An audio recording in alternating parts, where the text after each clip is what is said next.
alikuwa yani kuna rafiki yangu huyo alikuwa kama ndugu zao, yani wana ujirani na wale. Kwa hiyo kwenye mashughuli kama mbili kaka mimi nilimuona. Wapi kwa Bagamoyo? Kwa hiyo nilipomuona Kariakoo sikumshangaa, nilijua kama yule nilishawahi kumuona sehemu fulani. Kwa hiyo mimi nilipomuona niko kwenye bajaji niona mimi nikamuita. Kaka fulani unaenda wapi? Mimi naenda Bagamoyo. Nikabasi ingia kwenye bajaji ndio wote. Anaenda kwa Bagamoyo. Alikuwa anaenda kwa babu yake. Bagamoyo na Kariakoo zinalipa jamani. Dasha. Kwa hiyo ina maana basi inaonekana bado siku hiyo ndio mambo yalianza siku hiyo kwenye bajaji au story. Si unanielewa tabi. Dasha tu. Dasha anakuja, sisi wengine tupo.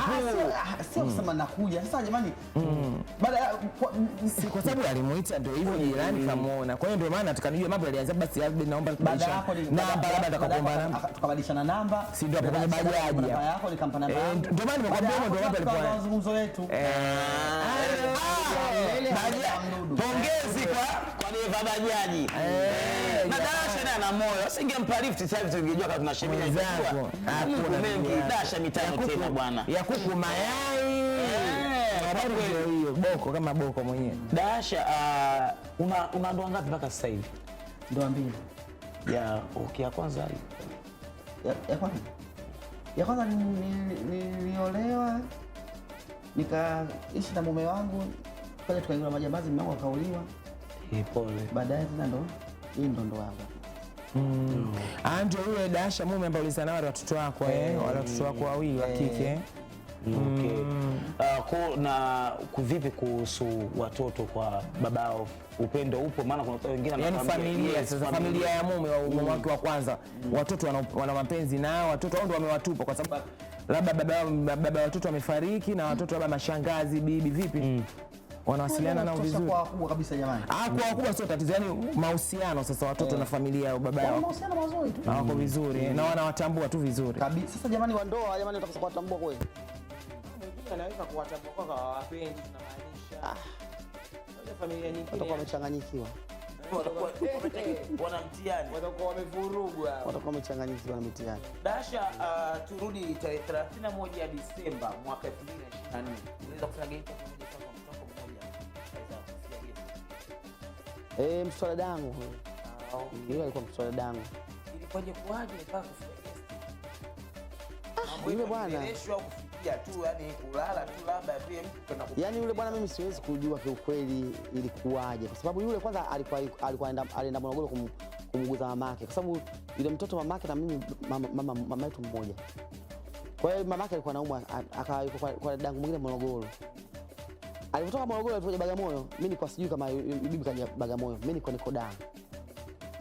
Sasa jioni napigwa simu kwamba mama mdogo bwana Mwajuma haonekani. Mwajuma haonekani, aliondoka toka jana mpaka leo hatujamuona na simu zake hazipatikani.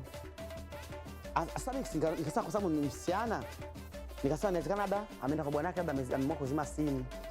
Kwa hiyo msikizeni kutoa leo mpaka jioni, lakini msiache kwenda polisi nini kutoa taarifa, sababu toka jana usiku mpaka leo saa hizi na mtu sio kuzima simu, basi na taarifa vile toeni. Basi sasa unajua damu mzito kuliko maji. Dada mtu vile alikuwa yani ile jioni alikuwa na chati naye nini, akaona kama hayuko mtu ambaye kama hayuko sawa. Yani kama kuna mtu labda inawezekana alikuwa anamlazimisha kuongea. Yani kuongea bwana, waambie niko sawa. Waambie labda hivi, yani labda mnaendani alikuwa vitu kama hivi vilikuwa vinaendelea inaonekana. Kwa hiyo akaniambia dada, msinitafute mimi niko sawa. Niko na mtu wangu. Basi baada ya hapo ilifika jioni, dada ya mtu, kwa sababu kuna mkaka alikuwa anapita ambaye muuza mitumba anajuana na yule binti, akasema nyinyi mbona mnamtafuta nani? Akaambia tunamtafuta Mwajuma, toka alivyoondoka jana sasa tujamuona. Akasema jamani, jana mimi mara mwisho nimekutana naye guest fulani, nimempigia simu kwamba bwana Mwajuma mimi nina ukali. Akaniambia lete nivione. Kwa hiyo akanielekeza guest fulani, akanielekeza, nikaenda mpaka pale. Nilipofika pale nikafunguliwa mlango, mwanamke akamwambia amna kuangalia nguo nje. Wewe mwenye mitumba ingia humu ndani. Kwa hiyo mitumba kaingia ndani, bibi akaliangaza nguo. Yule bwana akamwambia chukua nguo mbili tu, zingine zote zibakia rudisha. Akachukua nguo mbili zile akaziweka pale, zibakia akarudisha, mza mtumba huyo akaondoka zake. Kwa hiyo hapo ndo tulipopata sasa nani wapi kwa kuanzia. Muuza mitumba. Ikabidi watu kwa taarifa kwa mjumbe, kwa mwenyekiti. Mwenyekiti akasema ndeni. Sasa mlimkuta lini alifariki? Kwa sababu kama ikiwa muuza mitumba alimkuta mzima na alikuwa na mtu wake, nyinyi mlipata habari vipi yani kwamba alifariki? Kwa hiyo nikaja leo mitumba, kesho yake yule kafa. Subhanallah. Yaani inaelekea alimua usiku. Hapo inaonekana inawezekana asubuhi. Na alipatikana, lakini yule mtumio hakupatikana mpaka leo hii. Mpaka leo hii. Kwa hiyo yani alipomaliza kumua akamtia uvungwa kitanda. Nakumbuka. Yani hatujui kweli. Yani kama ni mtu wake wa siku nyingi au wamekutana tu. Wewe kama mzazi ile kitu ilikufundisha nini? Kwanza yani usisikie. Yani kitu kwanza kilinichanganya akili sana yani kweli. Ndio. Kwa sababu mtoto ambaye mtoto alikuwa mwenye upendo, mtoto mwenye heshima. Yani kiukweli kilituchanganya, wazazi kilituchanganya, mimi nilichanganyika mpaka kuna kipindi kwa nikikaa na guna. Nishaziku ikaniletea pressure. Naenda hospitali ambao una pressure kali, naulizwa kwani ushaanza kutumia dawa? Mbona unaonekana kama una pressure kali? Nikaambia sijawahi kutumia dawa. Tukaanzishie dawa, nikaambia hapana. Subiri kwanza kwa sababu hapa nimekuja kwa ajili ya ugonjwa mwingine. Nitibieni kwanza ugonjwa niliokuwa nao, afu hii pressure nitakuja tena nani siku nyingi. Kwa sababu mwenyewe nilijua sasa kitu gani kinasababisha mawazo. Dada Asha, pole sana jamani, poleni sana. Jambo la kusikitisha sana. Kuna hivyo watu wa kike tunazaa, tunapambana wakitoka, ukiwapigia simu mambo mwenyewe mpaka unapigia simu, unajua mzazi huwezi kukaa kwa la mtoto saa 6 7 hajarudi. Na dunia yenyewe watu waelewe. Kwa wakati utasikia mama jana wewe sasa utamtoa leo mimi sasa wewe. Watoto wa kike, watoto wa kike hofu juu mzazi. Swali la kifushi Daasha. Kati yako wewe Mwene na Love Jua Kali, yupi mnene sana? Sasa swali hilo linatoka kwa wauliza Tanzania. Yaani wewe kwa wewe, sababu mimi sijijui hapa. Wewe ngoja, kwa Mwene unamjua? Nani unamjua? Na wewe unajijua? Wote timu yenu. Wote timu moja. Kwa hiyo ukijiangalia nani kipodi, yani nani hapo? Alomzidi mwenzie. Wewe kwa wewe tabu kwani? Mimi sijui kweli. Kwa hiyo mnene sana au? Sijui, yani mwenyewe sijui yani. Wewe kwanza tuanze na alafu nani mnene? Sisi unamuona, hujui. Na Mwene. Au Mwene kakuzidi nini? Kakuzidi kidogo. Mwene kawazidi. Yaani nahisi kama Mwene katuzidi kidogo. Yaani sijui lakini nahisi kama Mwene katuzidi kidogo. Sasa swali hilo nimetoka muuliza wa Tanzania. Watanzania ndio wanakuwa wanajuaga vipi. Eti jamani, eti mtavona kati ya Love Jua Kali, Mwene na Shabok. Nani Mwene? Yaani Watanzania ndio wanaweza watatuambia. Tuambie kabisa yupi. Lakini mimi naweza nikasema mimi mwembamba Portable, kumbe mimi ndo bonge kushinda wao watu wawili. Mimi kama vile dada Asha ndo mwembamba sana. Wenzie mimi kama vile ni rais wa short naona maneno hayo. Maneno mbukwa. Kwa hiyo hivyo. Ila kuna baadhi pia wasanii pia hapo dada Asha wanalalamika kwamba nakuta mnaangalia na ile sura kwa sababu mtu fulani mkubwa zaidi ndio mtajitokeza. Ila kwa sababu mimi hapa nipo kwenye tasnia na mnanijua nipo kwenye hii tasnia na mnanifahamu. Unakuta tunaita sema na tupu tu kwamba hakuna pale.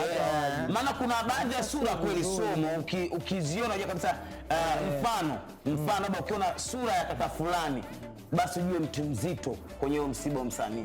Ila watu wasipoona sura mtu fulani ujue huyu mtu ni msanii tunamtambua, lakini sio ile ya mashiko sana. Wewe kwako unaizungumzaje hiyo? Nazungumzia tupendane. Sasa usibague msiba kusema kwamba yani msanii huyu mkubwa nitaenda, msanii mdogo tutaenda. Sasa mnatunyongonyeza labda sisi ambao tulikuwa tuna hali ya saizi ya chini. Saizi kati. Saizi ya chini, yani inawezekana katikati katikati hatujafika. Kufanya hivyo wanakosea. Tunatakiwa Kwa hiyo Asha wanaambia tupendane, tushirikiane, tuwe kitu kimoja. Usimwangalie, yani usiwe mtu kitu. Yani kama mtu hana kitu basi wewe tena ushirikiane naye. Hiyo sio vizuri. Huo sio binadamu, huo sio udugu. Kwa sababu sisi na wasanii ni ndugu. Kwa hiyo ukifanya hivyo, yani ukimchagua huyu kwa huyu naenda, kwa huyu siendi, inakuwa haipendezi. Labda imetokea una dharura. Kwa hiyo sasa mimi na dharura nimeshindwa kwenda, na lazima kutakuwa na wenzako utaambia jamani, mimi nimetamani kuja sehemu fulani lakini na changamoto hii na hii, kwa hiyo nimeshindwa kuja. Kwa hiyo watu wanaelewa kwamba huyu ana changamoto, ameshindwa kuja. Lakini sasa unapokuwa unaonekana msiba, kwamba msiba huu wenye mabuffet unaenda, msiba wa nani wa uji wa ukanyagi vikombe vya plastiki ukanyagi, huo sio ungwana. Hata Mwenyezi Mungu hataki kabisa. Mbona buffet? Jamani, msiba buffet unaenda, msiba wa nini?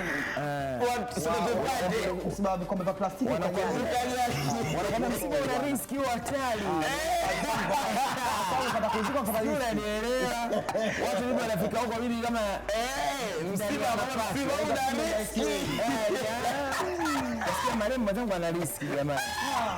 Wewe ni amnene pale umetoka na ngapi? Ndio nini sasa? Msiba yetu ya mjini jamani. Kwa tunafanya kuuliza kwanza, Asha ushafika hapo? Fulani kashafika. Anaruka kama saa ndio anachukua boda yangu hapa faster tu. Tajiri kafika. Wewe subiri wewe. Lugumi yupo hapo bosi Lugumi. Ukisikia mama una wewe kama wewe. Tutakuwa tuzikane. Si unanielewa? Tutazikana maskini kwa maskini na matajiri. Ndio maana aliimba maskini na tubadilike kwa kabisa. Kweli. Tubadilike kwenye mashughuli, tukijitokeza kwa wingi na mwenzenu anafarijika. Kweli. Kwenye misiba kutokeza mtu na mwenzenu anafarijika. Na sisi tukoletwa kwenye vishoo vyetu kina Wanjala Mjege, mtusapoti ndio tutapata ada za watoto. Hamna shida, tutakuwa tunakuja. Habari ndio hiyo. Asha, nataka uelezee ile feeling yako. Unajua umeipokea vizuri. Wakati ile uko natambua siku ile unaitwa gari? Hapana. Hivi ilikuwaje kuwaje? Maana Lamata na hewa moto. Maana Lampo alielezea jinsi chombo chake zake na akatusikia kwa dada Asha. Wakati make ule mlango unapofungua dada Asha kama kwanza acha mlango, yani aliitwaje, yani hebu Asha njoo kuna nini kwanza? Lakini kwa sababu kuna gari linakuja. Yaani gari nilikuwa naijua, lakini nilikuwa sijui siku gani labda inaweza walikuwa ushaambiwa kama utanunuliwa gari au ilikwambia? Lakini nilikuwa sijui kama inaweza ikafika kwa kipindi gani, nilikuwa sijui. Hilo uliahidiwa. Kwa hiyo yani gari wakati nataka kupewa, mimi niliitwa Daa. Niliitwa Daa na Mata. Nilipokuja kulikuwa kuna mambo yetu tumefanya pale nini, tumemaliza mimi nikamwaga kama mama, mimi leo jioni mimi naona bora nirudi zangu Bagamoyo. Akaniambia hapana, kuna mtu anataka aje hapa aongee naye kuhusu masuala ya kazi jioni. Kwa mimi nikitoka zangu kazini kwangu jioni nitarudi naye. Kwa hiyo usiondoke leo, nisubiri utaondoka kesho, sawa? Kwa hiyo usiku ndo alipoleta ile gari. Kwa mimi sina taarifa, gari ilitaka kama kwenye saa 5 au saa 6 nishalala kwanza. Bagamoyo. Sio Bagamoyo, nilikuwa kwenda kusefi kwake. Okay. Kwa gari imeingia usiku. Hili na hili sijui kinachoendelea. Kwa mimi yeye amenipigia simu tu, maana bwana huyo mtu nimechelewa naye, lakini tushafika, tupo nje hapa. Kwa hiyo wewe toka nje. Vaa vizuri, kwa sababu unajua hawa watu nani bagauni kabisa. Unajua wanaume hawa. Usije kutoka na kishuka huko ndani. Nitaambia sawa. Kwa hiyo nilipotoka ndio nashangaa. Unaona gari mwenyewe. Naona tena mweka kule mbele, naona watu wengi, lakini naona watu wengi kwa mbali. Sasa mimi nimetoka sasa, kuna nini? Sasa nakuja kustuka, naona ile gari ndio imewashwa sasa, nikasema jamani. Kwa hiyo nimelia ni kwa furaha. Haukuvuta picha zile kwamba miaka yote napambana kwenye sanaa na sikia wenzangu wenye magari, hiyo vipi? Feelings hiyo hujaipata? Kwa nini nisiipate sasa? Wakati mimi nilikuwa vibajaji, daladala ndo kulikuwa ndo maisha yangu. Nilikuwa siogopi kupanda daladala. Nilikuwa napanda daladala kama Lakini sasa hivi umepata gari, bado unaweza kuendelea kupanda daladala au ndio sasa hivi ushapata gari za daladala ulitaki? kwa nini nisitake daladala? Tunaweza maana kuna wengine mimi ndio nishavuka hiyo. Spandi tena. Kila ni chombo cha usafiri, siku inaweza katokea na shida. Alafu naona unaika kaza ushinde kupanda kwa sababu ya nilipata chombo cha moto. Ndio maana wengine wakishakuwa maarufu wanaogopa spandi daladala, sio atanionaje. Wewe unapanda sasa Spider Ninja. Na wanakosema na aseme.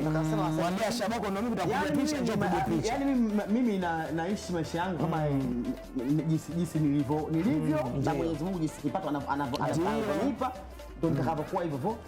Sina kutafuta stress, sijui nilinge, sijui nifanyeje, sijui yani sio hizo, sio shida zako. Hapana. Haya, kwanza tu neno moja kwanza kwa Lamata, kwanza kupewa zawadi, kwanza unamwambia neno gani? Maana sio mchezo ndugu yangu Tadi, mtu tu totalini tu akupe tu gari. Mimi sasa hivi mpe neno moja mpaka 16. Lamata kwanza. Mimi namshukuru sana bosi wangu, hana baya. Hana baya kabisa. Yaani Mungu mwema. Mungu mwema kabisa kama Lula. Hivi Daasha shemeji akikwambia atakuongeza mke wa pili unaruhusu? Kama anajiweza aongeze. Kama anajimudu, aweze. Sisi Waislamu bwana. Kwa hiyo aweze wewe unampa ruksa. Labda nyinyi waandishi ndo mnampa ruksa. Kwa hiyo wewe kama mke mmoja bwana kwa nyumbani kila siku mume raha babu wewe. Kama kaenda nyumba hii, kesho kama kaenda nyumba hii. Aeleweki. Mwisho wa siku hata ujui. Mimi nitachochoa. Mwisho wa siku hata ujui. Unaweza Tadi subiri, mtaungana mke mwenzangu mtalamuliza yupo huko. Yupo na mimi babu nachochola wewe. Licha ya ndio hivyo, mwisho wa siku unaweza ukapata utia hata yuko umeipatia wapi. Labda wewe anaumwa mke mkubwa au unajua anakuletea. Umeona kazi hiyo? Wewe unataka wewe namba 1 mpaka namba 10 wa peke yangu. Wa peke yangu. Ona peke yako Asha ila mpaka sasa miaka 6 si 7 wa peke yake. Sijasema wa peke yangu. Yaani iko hivi Asha. Wanaume wanaweza kawa wanafanya vizaza vyao, lakini anarudi nyumbani anajua mke wangu fulani. Huwezi kumzuia mwanaume Asha. Anafanya mazoezi nje, anafanya huko anakuja kucheza mechi. Huko anaenda kufanya ndondo zake. Mwacha kafanye ndondo babu. Ruksa tu, kwani ndondo kitu gani babu? Somo Daasha siku moja bana, unaga clip yake moja inasema hivi kwamba mdogo wangu Harmonize, punguza wanawake wenye mashepu watakufilisi. Alimwambia Harmonize. Alipa kama ushauri. Tuambie kaje mwenyewe. Jamani nimeshapunguza na mashepu watakufilisi. Mimi jamani kweli. Au mnataka kumgombanisha na Harmonize siku nikikutana naye usiokote. Ila ujumbe kama uliitoa Daasha. Si kwa ubaya. Kweli. Daasha naye anajisahau. Tatizo unaongea sio kwa gharama. Labda nimesahau. Labda sio. Labda nilamkanamudi labda.